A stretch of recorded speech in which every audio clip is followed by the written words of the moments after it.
हम डिस्कस करेंगे अकाउंटिंग के इम्पॉर्टेंट क्वेश्चंस। वीडियो को ध्यान से सुनना। चलिए शुरू करते हैं।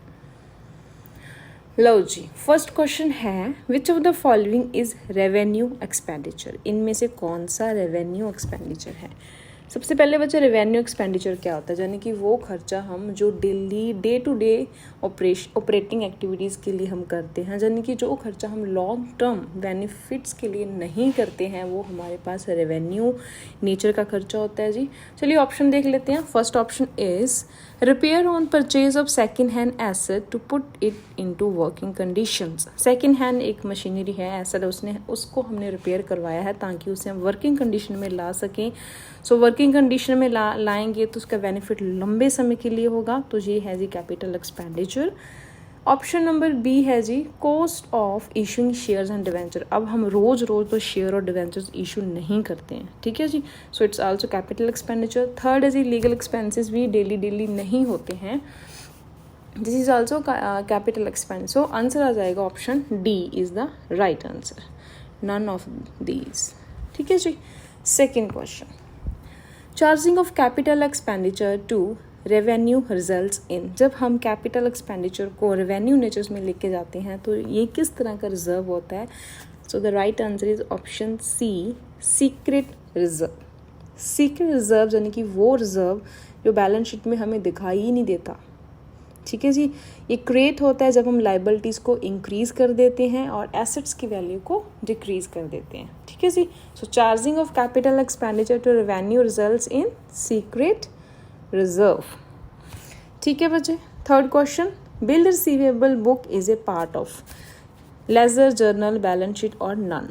बिल रिसीवेबल बुक किस चीज़ का पार्ट है? सबसे पहले तो बिल रिसीवेबल एक सब्सिडरी और सेकेंडरी बुक है अकाउंटिंग की। यहाँ पे हम सभी बिल ऑफ एक्सचेंज को जो रिसीवेबल नेचर के होते हैं उसको हम बिजनेस के लिए रिकॉर्ड करते हैं। सो इसका राइट आंसर है जी option B. So bill receivable book is a part of journal, ठीक है बच्चे। नेक्स्ट है जी preparation of trial balance helps in locating the errors of. Trial balance को जब हम प्रिपेयर करते हैं तो ये हमें किस तरह की एरर्स को डिटेक्ट करने में हेल्प करता है? सो आंसर है जी ऑप्शन बी क्लैरिकल एरर्स, ठीक है बच्चे। नेक्स्ट है जी an entry for ₹320 has been debited to Vivek's account as ₹230, यानी कि रॉन्ग अमाउंट पोस्टेड हुई है जी। So it is an error of, ठीक है जी। 320 की जगह हमने 230 को डेबिट कर दिया, सो रॉन्गली पोस्टेड है जी। सो ये है जी error of commission, option A. Next, cash sales are recorded in. Cash के सेल्स के रिगार्डिंग जितनी भी कैश की ट्रांजैक्शंस हैं वो हम रिकॉर्ड करेंगे कैश बुक में, option B. Next, sales on account is. Sales हमेशा सेल्स बुक में ही रिकॉर्ड की जाती हैं, ऑप्शन बी, ठीक है जी।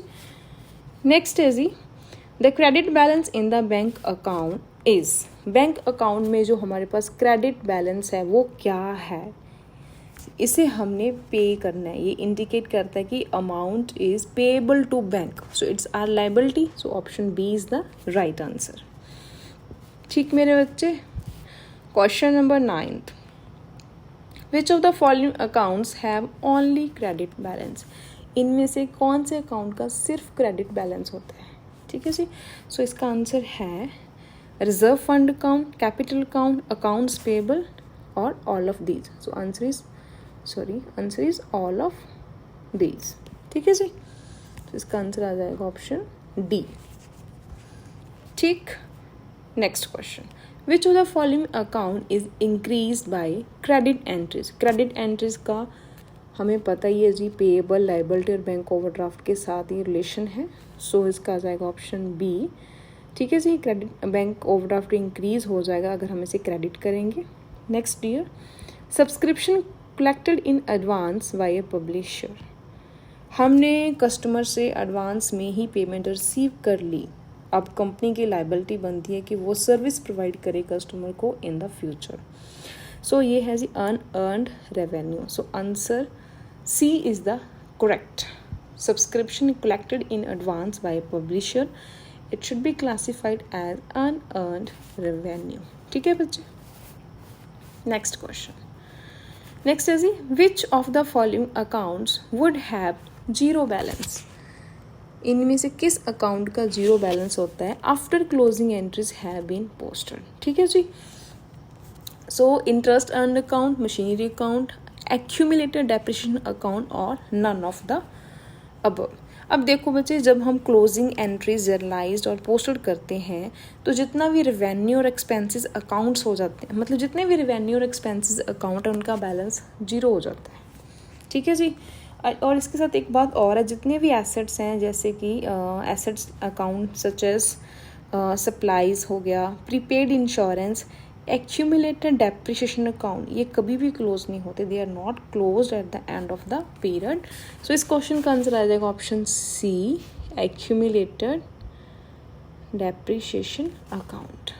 ठीक है जी, नेक्स्ट है जी, how the following liabilities are to be shown on the liability side of the balance sheet in order of permanence. ठीक है जी, चलो बच्चे बताओ, आप बताओ मुझे पहले तो। ठीक है, क्वेश्चन क्या है कि कैसे ये लाइबिलिटीज़ हम नीचे हमें लाइबिलिटीज़ दी गई हैं। ठीक है, जब हम इनकी अरेंजमेंट करेंगे इन ऑर्डर ऑफ परमानेंस तो फर्स्ट पे क्या आएगा, सेकंड पे क्या आएगा, let us check it. Question number 13, current liabilities and provision, secured loan, उसके बाद है share capital, unsecured, reserve and surplus. ठीक है बच्चे, चलो देखिए जी, सबसे पहले आएगा हमारे पास शेयर कैपिटल, सबसे पहले आएगा जी शेयर कैपिटल, शेयर कैपिटल के बाद आएगा रिजर्व एंड सरप्लस, उसके बाद आएगा सिक्योर्ड लोन्स। ठीक है, सिक्योर्ड लोन के बाद unsecured loans and current liabilities and provision. ठीक है बच्चे, सो इसका करेक्ट आंसर बन जाएगा 35241, दिख रहा है ऑप्शन ए में। ठीक है, ऑप्शन ए। ठीक है, सो ये लास्ट क्वेश्चन मैंने करवाया, उसका आंसर बच्चे इंटरेस्ट अर्नड अकाउंट आएगा, एक्यूमुलेटेड डेप्रिसिएशन अकाउंट नहीं आएगा। ठीक है जी, क्योंकि ये तो क्लोज ही नहीं होते हैं, सो इसका आंसर हो जाएगा interest earned account. So option A is the right answer. Which of the following accounts have been zero balance after closing entries have been posted, इसका आंसर है इंटरेस्ट अर्नड अकाउंट। ठीक है जी, उसके बाद है next we have is how should the following assets be shown in permanence order in the balance sheet. ठीक है, patents, cash at bank, stock in trade, land and building and cash in hand. चलो इसका आएगा सबसे पहले land and building, marker where is the, yes, so first we have is land and building, fourth, उसके बाद है patent, then we have stock in trade, उसके बाद cash at bank and cash in hand. So option B is the right answer. ठीक है बच्चे, option B is the right answer. Next is when preparing the annual financial statement the balance of prepaid rent account should be treated as, जब हम साल की financial statements prepare कर रहे होते हैं तो प्रीपेड रेंट को हम क्या कंसिडर करते हैं, व्हाट काइंड ऑफ अकाउंट। बच्चे आपको पता है प्रीपेड एक्सपेंसेस जो हम एडवांस में पे करते हैं, and so prepaid expenses have been paid in advance, and इसके जो बेनिफिट्स होते हैं वो हम कंज्यूम नहीं करते सेम अकाउंटिंग पीरियड्स में। सो इसे हम पर्सनल अकाउंट की तरह ट्रीट करते हैं, एसेट साइड हम शो करते हैं बैलेंस शीट के। सो आंसर आ जाएगा जी ऑप्शन ए। यहाँ तो कोई डाउट बच्चे? Next, subscription to newspaper and periodical is ₹350। Subscription कितनी है बच्चे हमारे पास? 350 है। ठीक है जी, sale proceeding of old newspaper is ₹60। Subscription हमारे पास कलेक्ट हुई है, मतलब कलेक्ट नहीं, हमने सब्सक्रिप्शन हमने ली है न्यूज़पेपर और पीरियोडिकल्स की 350 की, सेल किया है हमने पुराना न्यूज़पेपर 60, इसका कोई मतलब कनेक्ट नहीं है यहाँ पे। So what amount is posted on the expenditure side, खर्चा तो हमारा 350 हुआ है, वो तो हमें 60 रुपीज़ तो हमें रिसीव हो रहे हैं, तो उन्होंने एक्सपेंडिचर ही पूछा है कि कौन सा मतलब कितनी अमाउंट का एक्सपेंडिचर हम डेबिटेड करेंगे income and expenditure account. So answer आ जाएगा बच्चे इसका ऑप्शन ए, 350 रुपीज़। ठीक डियर,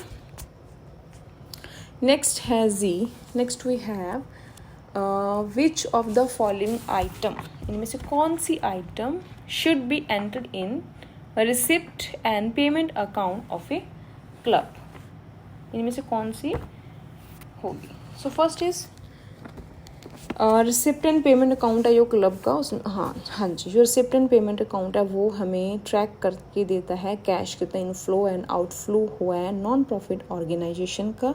चलिए ऑप्शंस देखते हैं। First is sale of old newspaper, बिल्कुल जी ये रिकॉर्ड होएगा।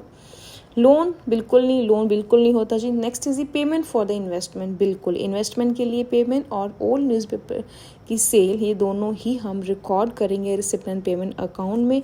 सो आप ऑप्शन हो जाएगा बच्चे बी, 1 एंड 3। ठीक है जी। Next, purpose of accounting is to provide financial information.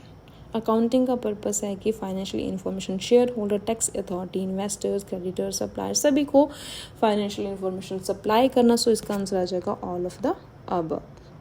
चलिए जी, 19th question, the convention of conservatism will have the affect of. देखिए जी, कन्वेंशन ऑफ कंजर्वेटिज्म क्या मान के चलता है कि हम पहले से लॉस को कंसीडर करके चलते हैं, ना कि प्रॉफिट को। ठीक है जी। सो इसका आंसर आ जाएगा under statement of assets, not over statement of asset. अब क्लोजिंग स्टॉक की वैल्यू यहाँ पे at cost price, market price, no, ना ही तो कॉस्ट ना ही market price, whichever is low उसी पे होती है। इसीलिए under statement of the assets is done and over statement of the liabilities. ठीक है जी। So B is the correct answer. Next है जी, प्रोविजन इज व्हाट, प्रोविजन क्या है? प्रोविजन एक स्पेसिफिक रिजर्व है। Specific reserve as it is a retention of profit, means हम टेम्परेली बनाते हैं किसी स्पेसिफिक पर्पस के लिए। ठीक है जी, इसलिए हम प्रोविज़न को कंसीडर करते हैं as a specific reserve. So जी, वीडियो की एंडिंग हो चुकी है। आप इनको नोट भी कर लेना और रिवाइज भी कर लेना। ठीक है जी, इंपॉर्टेंट क्वेश्चंस हैं। Bye bye, take care.